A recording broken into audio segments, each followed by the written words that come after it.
சென்னையில் 2 இளைஞர்களிடம் தேசிய புலனாய்வு முகமை அதிகாரிகள் விசாரணை மேற்கொண்டு வருகிறார்கள். 2 இளைஞர்களை என்ஐஏ அலுவலகத்துக்கு அழைத்துச் செல்லப்பட்டு தற்போது விசாரணை நடைபெற்று வருகிறது. பெங்களூரு ராமேஸ்வரம் கேஃபே குண்டுவெடிப்பு வழக்கில் தொடர்புடைய மதீன் உசேன் சாகிப் ஆகியோரை அழைத்து வந்து விசாரணை மேற்கொள்ளப்பட்டு வருகிறது. பெங்களூருவில் உள்ள ராமேஸ்வரம் கேஃபே உணவகத்தில் மார்ச் 1ஆம் தேதி குண்டுவெடிப்பு சம்பவம் நிகழ்ந்தது. இந்நிலையில் தற்போது சென்னை திருவல்லிக்கேணியில் பாழடைந்த தியேட்டர் வளாகத்தில் 2 இளைஞர்களை அழைத்து வந்து என்ஐஏ அதிகாரிகள் விசாரணை மேற்கொண்டு வருகிறார்கள். இளைஞர்கள் 2 பேரிடம் 1 மணி நேரம் விசாரணை நடத்தப்பட்டது.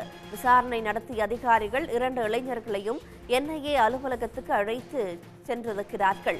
பெங்களூரு ராமேஸ்வரம் கேஃபே குண்டுவெடிப்பு வழக்கில் தொடர்புடைய மதீன் உசேன் சாகிப் ஆகியோரை அழைத்து வந்து என்ஐஏ அதிகாரிகள் விசாரணை மேற்கொண்டு வருகிறார்கள்.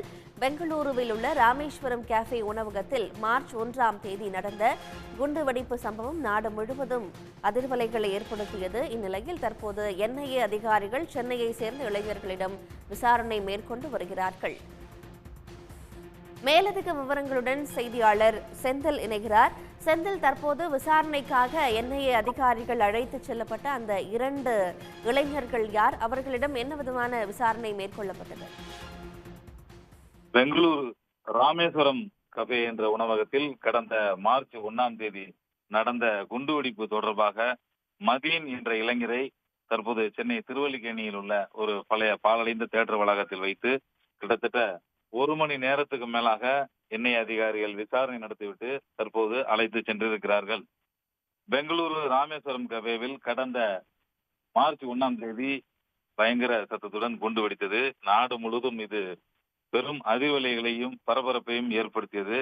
இந்த நிலையில் இந்த வழக்கு தொடர்பாக சிக்மகளூரை சேர்ந்த முசாபில் என்பவரை கடந்த மார்ச் 23ஆம் தேதி என்ஐஏ அதிகாரிகள் கைது செய்தனர். தொடர்ந்து இந்த வழக்கில் தொடர்புடைய மேலும் 2 தீவிரமாக தேடி வந்தனர். அதாவது முசாபிர் உசேன் ஹாசிப், அதே போல இன்னொருத்தர் மதீன் ஆகிய 2 தீவிரமாக தேடி வந்தனர். இவர்கள் 2 கடந்த ஏப்ரல் 12ஆம் தேதி மேற்கு வங்கத்தில் வைத்து என்ஐஏ அதிகாரிகள் கைது செய்தனர். அவர்களிடம் நடத்திய விசாரணையில் சென்னை திருவல்லிக்கேணி நெடுஞ்சாலையில் உள்ள ஒரு பழைய தியேட்டர் வளாகம் அருகே உள்ள ஒரு லாட்ஜில் தங்கியிருந்தது தெரிய வந்தது.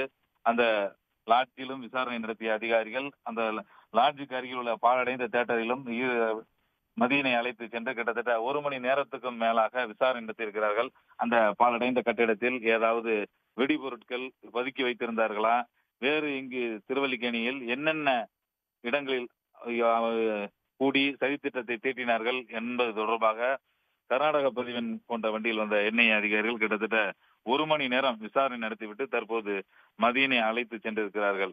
இந்த மதீனும் முசாபிரும் ஏற்கனவே கடந்த ஏப்ரல் 12ஆம் தேதி மேற்கு வங்கத்தில் கைது செய்யப்பட்டவர்கள் என்பது குறிப்பிடத்தக்கது.